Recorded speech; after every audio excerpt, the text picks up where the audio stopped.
Padre, pero lo que me impresionó fue algo muy sencillo para ti, para mí, amén. Que la viejita no tenía micrófono, que la viejita no tenía un piano, que la viejita no tenía a nadie que le dijera alaba. Pero tú y yo necesitamos de un piano. Necesitamos de un micrófono que lo quieres como chupete todos los días. Necesitamos de un salmista para que el salmista haga descender la gloria de Dios.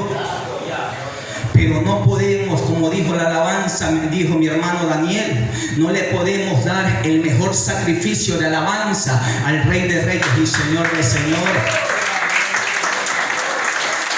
¿Verdad? Vámonos por ahí. Dice así la palabra de Dios.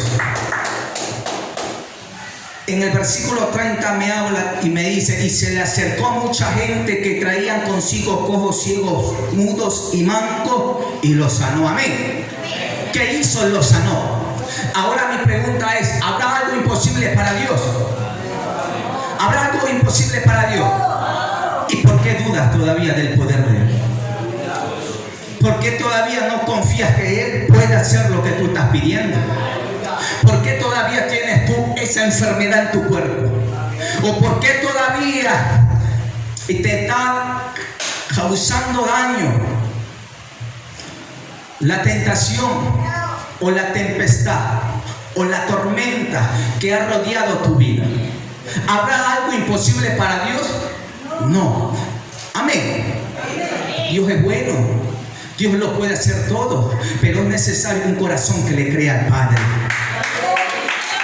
Estamos aquí. Necesito un corazón que le crea al Padre.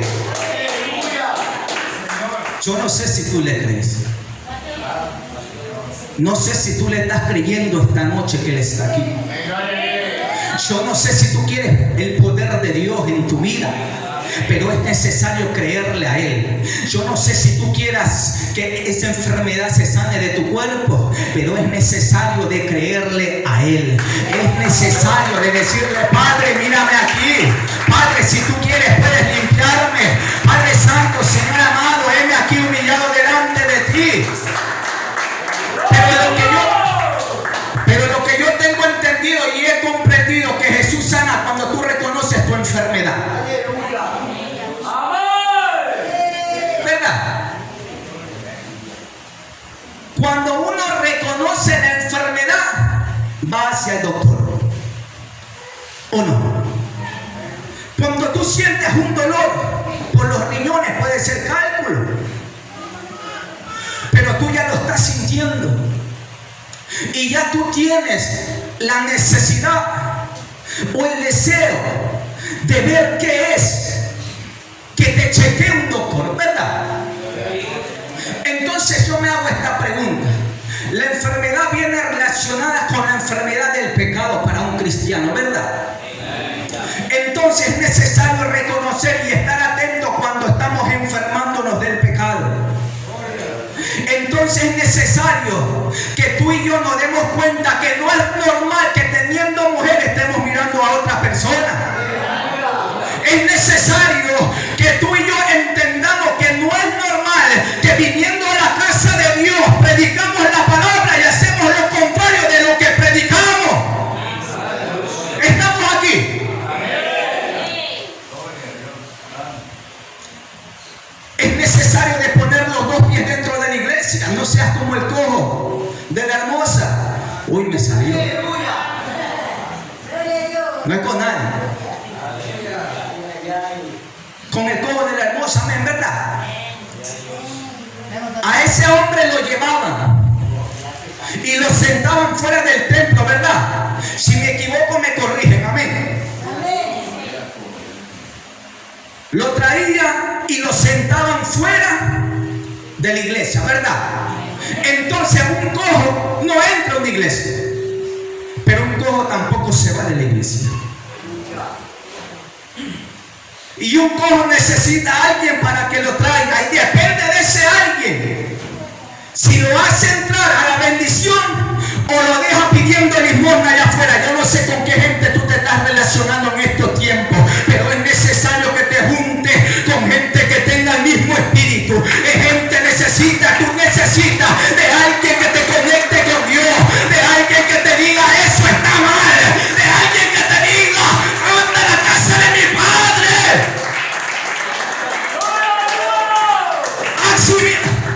Examina tu círculo.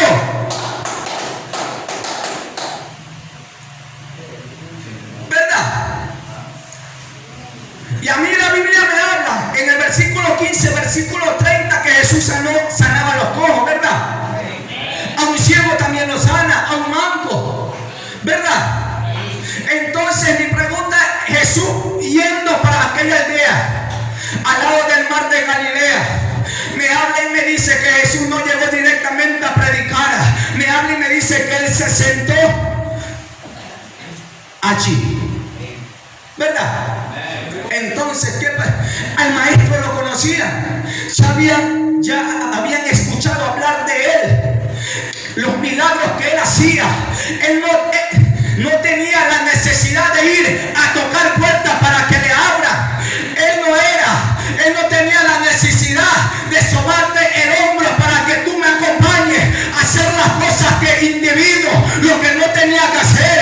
A Jesús ya lo conocían por los milagros, a Jesús ya lo reconocían que era un hijo de Dios, porque Él daba testimonio que era un hijo de Dios. Yo no sé si tú estás dando testimonio, pero es tiempo de que nos comportemos como aquel representante, como aquel embajador que Jesucristo tiene todavía aquí en estos tiempos. Yo me he tocado con mucha gente que me decía, varón, yo hubiera dado todo para nacer o para vivir cuando estaba Jesús aquí en la tierra. Yo le digo, yo no, porque puede ser que en ese tiempo yo también hubiera vendido al maestro. Porque puede ser que si yo vivía en ese tiempo, puede ser que yo no lo hubiera seguido y no hubiera creído que Él era en Cristo. Entonces tengo entendido algo muy importante, que esos hombres que vivieron en aquella época era porque Dios lo necesitaba en esa época. Si tú y yo nacimos en esta época, en este siglo XXI, es necesario que tú entiendas y que tú comprendas de una vez de que Jesucristo te tiene aquí para estos últimos tiempos, porque Él sabía lo que se iba a retraer, Dios mío, porque Él sabía lo que se iba a venir y necesitaba hombres firmes para que prediquen esta palabra. Yo no sé si tú estás firme o no, pero si estás aquí es porque estás firme, amén. Si estás aquí es porque tú le crees todavía a Él, ¿verdad? Si estás aquí es porque tú crees lo que Él ha hecho contigo en tu vida, ¿verdad? Si tú estás aquí es porque sabes lo que va a hacer todavía contigo, ¿verdad? Es necesario de creer que Dios sana y sana los corazones, pero es necesario un corazón que reconozca que está haciendo las cosas mal, ¿verdad? A veces decimos, pero ¿por qué no estamos saliendo de esto? ¿Por qué me encuentro todavía aquí en esta leña, atrapado en el horno de fuego? Y el Señor no me desata como aquellos tres varones, aquellos tres jóvenes, que el hombre de que en el fuego no lo quemó a ellos, solamente quemó lo que los tenía atados. Pero yo siento la candela que me está quemando. Yo no entiendo por qué. Yo no entiendo por qué todavía. Pero es que tú no sabes, que tú no entiendes que eso tiene que suceder, que el fuego te tiene que quemar, que Dios te tiene que pulir, porque no entiendes lo que Él quiere contigo.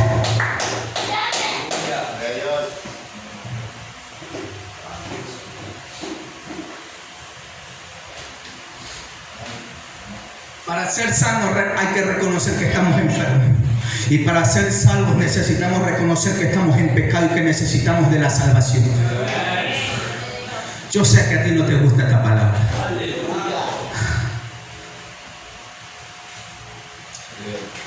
Pero es necesario comer del pan que Dios nos dejó. Como dijo mi pastora, muchas veces estamos acostumbrados a comer de la comida de Egipto. del ajo, de la cebolla, de la cerveza de cebada que le daban los egipcios a sus esclavos y los que comían ellos con sus príncipes y líderes dentro de la iglesia. Pero en esta noche quiero decirte y quiero presentarte al pan vivo que descendió al mundo para darnos vida eterna, para que tú comas también de ese pan, para que tú bebas de esa agua. Es necesario de tomar del agua que Él nos da para no tener sed. Es necesario de comer de ese pan para ya no tener hambre. Es necesario de llenarnos de la presencia para no retroceder. Es necesario de humillarnos ante Dios para que Dios haga la obra.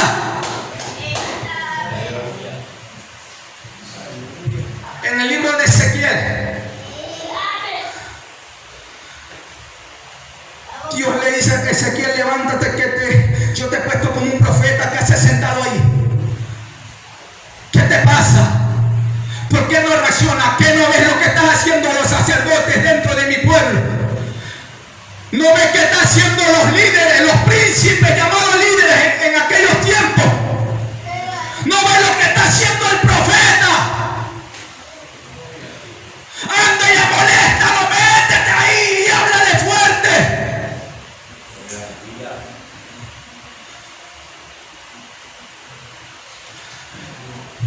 Y Ezequiel fue.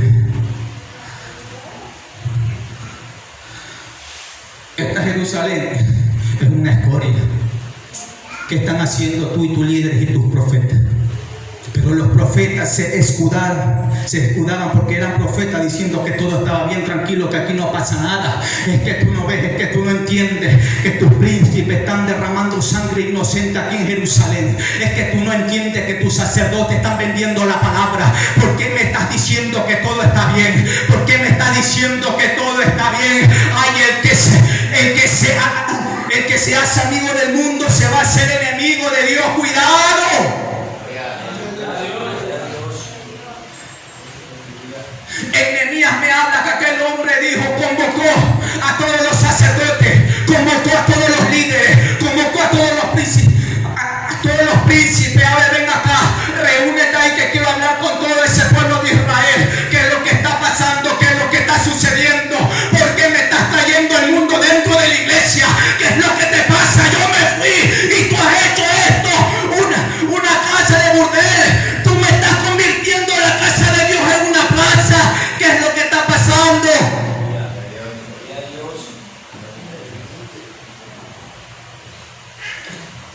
Jesús sana, pero necesita un corazón arrepentido. No me estoy yendo del tema. ¿Qué es lo que está pasando? ¿Por qué pasa esto?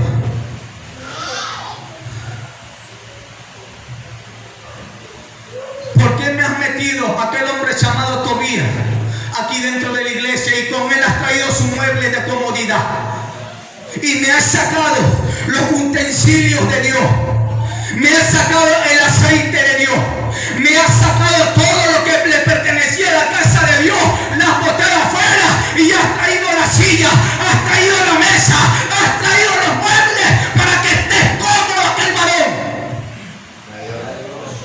¿Qué es lo que te está pasando?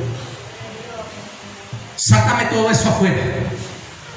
Sácame todo eso allá afuera. Yo prefiero que entre el Espíritu. Yo prefiero que entre el aceite nuevamente a la casa de mi Padre y que se vaya toda comodidad. El aceite representa al Espíritu Santo. Las sillas y los muebles los muebles representan la comodidad que está teniendo la iglesia en estos últimos tiempos. Entonces, ¿qué es lo que yo necesito? Que el aceite permanezca en el altar y que la silla pertenezca donde tiene que estar, en la comodidad del mundo. Pero tú y yo no tenemos que dejar de velar, porque la redención, porque la victoria, porque la gloria se acerca. ¿Estamos aquí? Bueno, estamos aquí.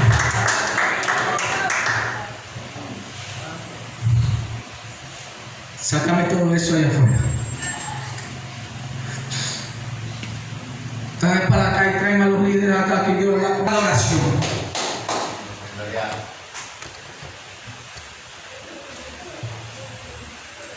Jesús sanaba a cojos, a ciegos, mancos, paralíticos. ¿Y por qué?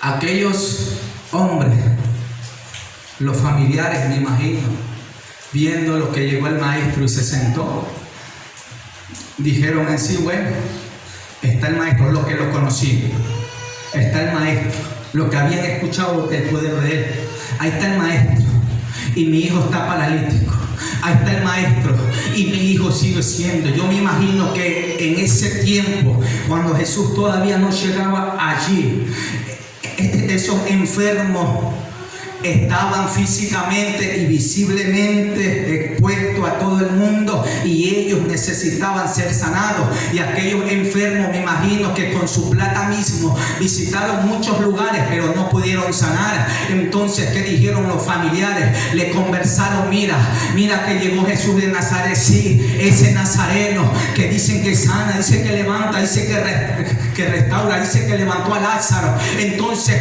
ya intentamos todo con el mundo, pero no lo hemos intentado con él. Yo no sé lo que tú no has puesto ante la mano de Dios. Yo no sé todavía lo que te estás guardando en tu corazón, que quieres hacerlo con tu propia fuerza. Pero hoy te invito a que te levantes y que te digas: Señor, yo deseo esto, esta es mi necesidad. Padre, he entendido que con mi fuerza no puede. Te la presento ahí, haz tu voluntad con ella. Si es, Padre, para mí, dale. Si no es para mí, Padre, bueno, te doy la gloria también. Yo no sé cuál es tu necesidad, que todavía tienes guardada en tu corazón, que con tu propia fuerza piensas que lo puedes hacer, pero hoy te suelto la palabra y dice Dios: con tu fuerza no, es con la mía. Es con la mía. Yo siempre he dicho que el libre albedrío para un cristiano, porque cuando tú recibes a Cristo, tú tienes que entender que tú dejaste el pecado. Entonces tú no puedes estar dudando que si me voy para el bien o me voy para el mal. No. Aquí es Cristo, Cristo y Cristo. Aquí es Dios. Aquí te afirmas porque te afirmas. Aquí te pones recto porque te pones recto. No, a César lo que es de César, a Dios lo que es de Dios. ¿Está bravo? Yo los quiero mucho a todos ustedes. Los amo mucho a todos. Pero es necesario de comer comida sólida. Yo no sé si tú estás acostumbrado a comer en vianda, pero es necesario de sacar la vianda que tenemos guardada, porque no nos gusta usar esa vianda, porque pensamos que nos están haciendo daño los hermanos míos, y te gusta tener en tu mano todavía la leche y el biberón tomándolo. Es necesario.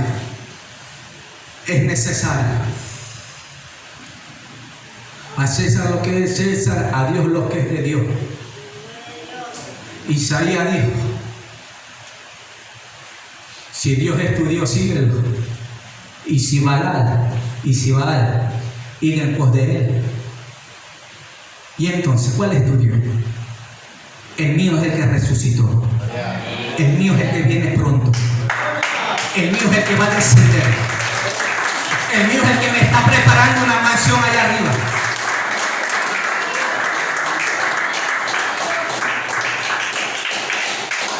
Una vez me dicen: varón, yo hubiera querido nacer en Francia, en Argentina, para tener la nacionalidad de allá. ¿Y usted? Yo en ningún lado, y tampoco soy ecuatoriano. Yo aquí estoy de pasada. Mi nacionalidad está allá arriba en el reino. Cuidado, te estás acostumbrando a hacer tesoros aquí en la tierra, porque tú no perteneces aquí. Tú perteneces allá arriba. ¿Y cómo están tus tesoros allá arriba?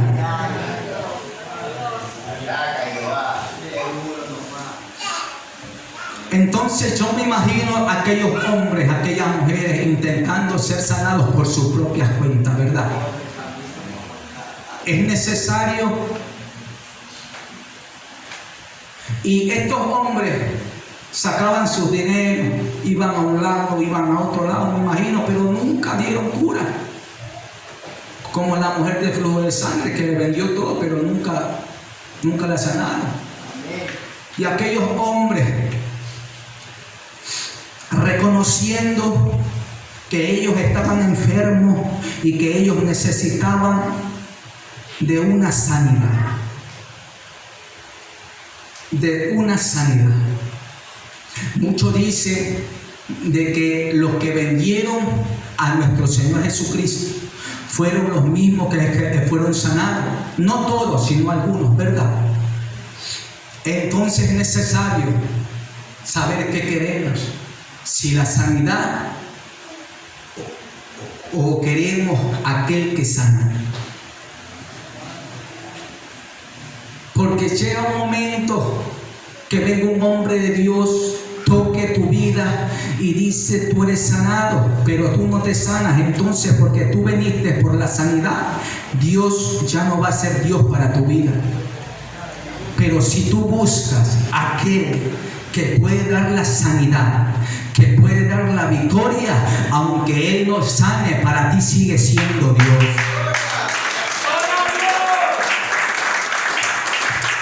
Sigue siendo Dios. Sane o no sane, sigue siendo Dios. Por eso es mejor enamorarse de aquel que sana que aquel que liberta. Amén. Y aquellos hombres se le acercaron, lo traían. Muchos dicen, y se le acercó mucha gente que traía consigo a cojos, traían.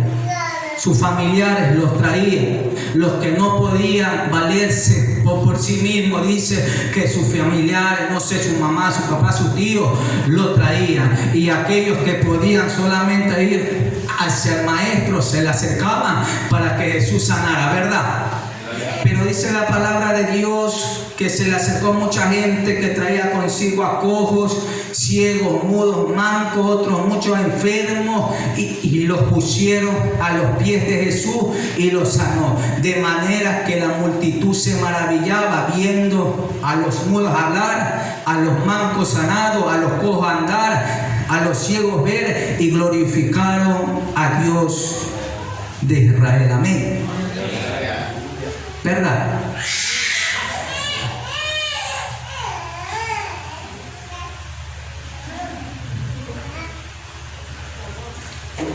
Estamos aquí. Y pusieron a los pies de Jesús y los sanó. Amén. Cuando tú, y en tiempos antiguos, tiempos atrás, en el libro de Mateo capítulo 8 me habla de aquel leproso. Dice así: cuando descendió Jesús del monte, le seguía mucha gente, monte y gente, y he aquí vino un leproso y se postró. Amén. Se postró. Cuando te postrabas en tiempos antiguos, era señal o era un método de que tenían en tiempos pasados para demostrar, para valorar, señal de respeto y de rectitud hacia una persona o una autoridad, ¿verdad?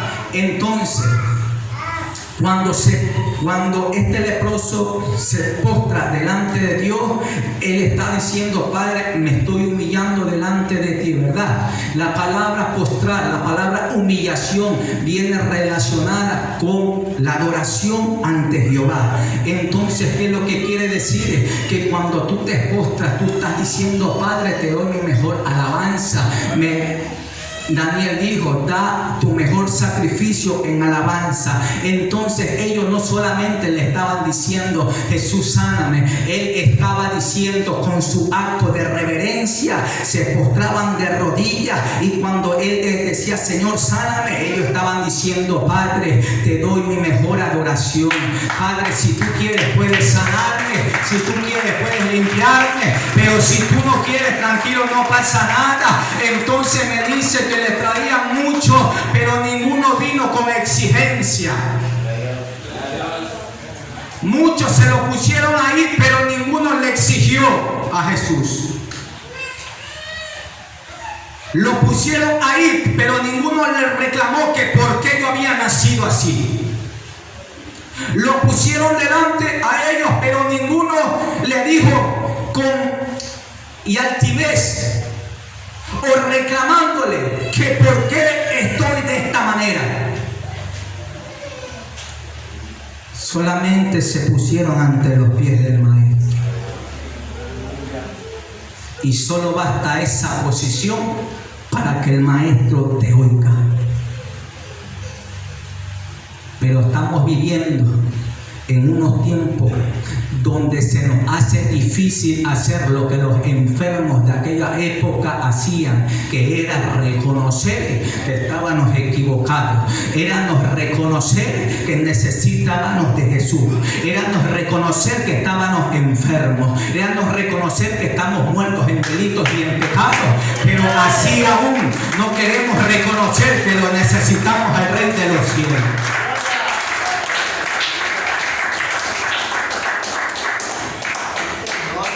Cuando David censó al pueblo siendo rey de Israel, se postró delante de rodillas, pero cuando ya Dios te exalta, Dios te alaba, no quieres reconocer que has fallado, porque tú, siendo la autoridad, quieres tener siempre la razón, pero a veces Dios dice: tus caminos no son los míos, tus pensamientos tampoco son los míos. Recuerda que si tú te arrepientes, vas directamente al cielo. Si tú hablas conmigo y me muestras tu pecado, yo no soy malo para no perdonarte.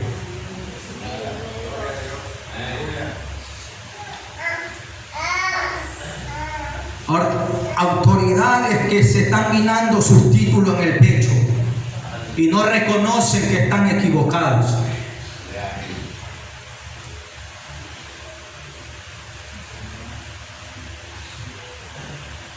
David, siendo rey de Israel, se humilló delante del pueblo. Tuvo defectos, sí, pero siempre buscaba el perdón de Jehová.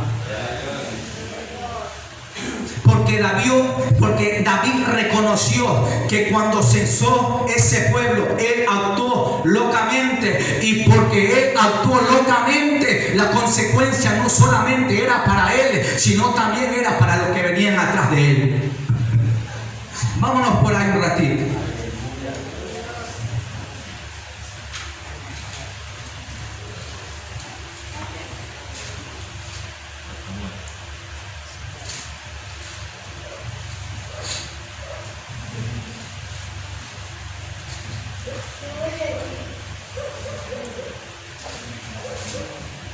Estamos aquí.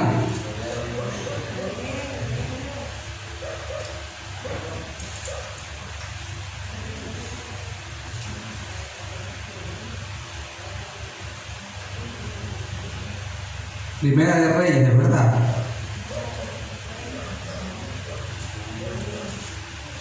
Se me fue.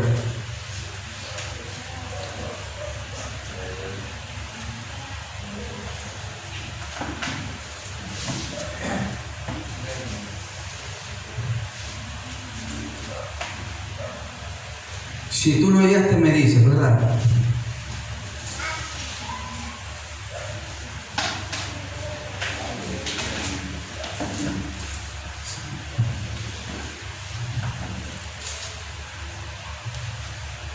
Amén. En 2 de Samuel, el versículo 24, del 1 hacia adelante. Me perdonan.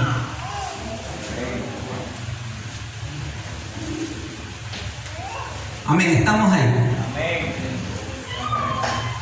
Dice la palabra de Dios, versículo 24, versículo del 1 hacia adelante. Tú te lo puedes leer, tú te lo sabes de memoria, pero no sé si te lo aplicas. Volviendo a encender la ira de Jehová, volviendo a encender contra Israel, E inició David contra ellos a que dijese: ve, haz un censo de Israel y de Judá. Y dijo el rey de Judá, general del ejército que estaba con él: recorre ahora todas las tribus de Israel desde Dan hasta Berseba y haz un censo del pueblo para que yo sepa el número de la gente. Joab respondió al rey: añada Jehová tú, Dios, al pueblo 100 veces tanto como son. Se complace en esto mi señor el rey. Pero la palabra del rey prevaleció sobre Joab y sobre los capitanes del ejército. Salió pues Joab con los capitanes del ejército de delante del rey para hacer el censo del pueblo de Israel. ¿Verdad? Y dijo en versículo 5: y pasado Jehová Jordán, y pasando el Jordán, acamparon en Aroer, al sur de la ciudad que está en medio del valle de Gad y junto al Sar. Después fueron a Galaad y a la tierra baja, y de allí a Dan y los alrededores de Sion. ¿Verdad? Sensual pueblo.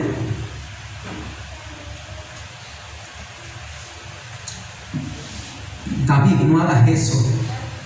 Yo soy el rey. Yo lo hago. Entonces tú tienes que entender, mira que ya son las 9 y todavía no he comenzado a hablar todo el mensaje. Entonces es necesario entender y comprender algo muy importante. Que las decisiones que tú tomes no solamente te pueden afectar a ti, sino a todos los que te rodean. Es necesario que tú pienses algo cuando tú no lo estás dando y oponiendo delante de las manos de Dios. Porque puede ser que no te salga y que tú solamente no salgas afectado, sino en todo lo que te rodea. ¿Verdad? Pero me alegra mucho que David reconoció, se dobló y dijo: Padre, yo he pecado. Este pueblo no tiene nada que ver. Yo he pecado. Yo lo censé. Que el castigo venga sobre mí.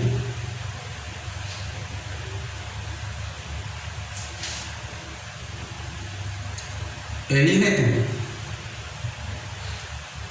Te dije, te mandé un varón para que no hicieras lo que iba a hacer, pero tú ignoraste mi voz. Y es peligroso ignorar la voz de Jehová. Es peligroso ignorar la voz de Dios. Amén. Entonces, aquellos enfermos fueron y lo pusieron delante del maestro. Amén. Y yo con esto terminé porque ya me sonó el timbre. Entonces Dios lo mediante, Dios lo permita, que Dios ponga nuevamente y el sentir dentro del corazón de mi pastora. Te voy a hablar del cojo, del ciego, del manco y del sordo y del mudo. Y quiero ver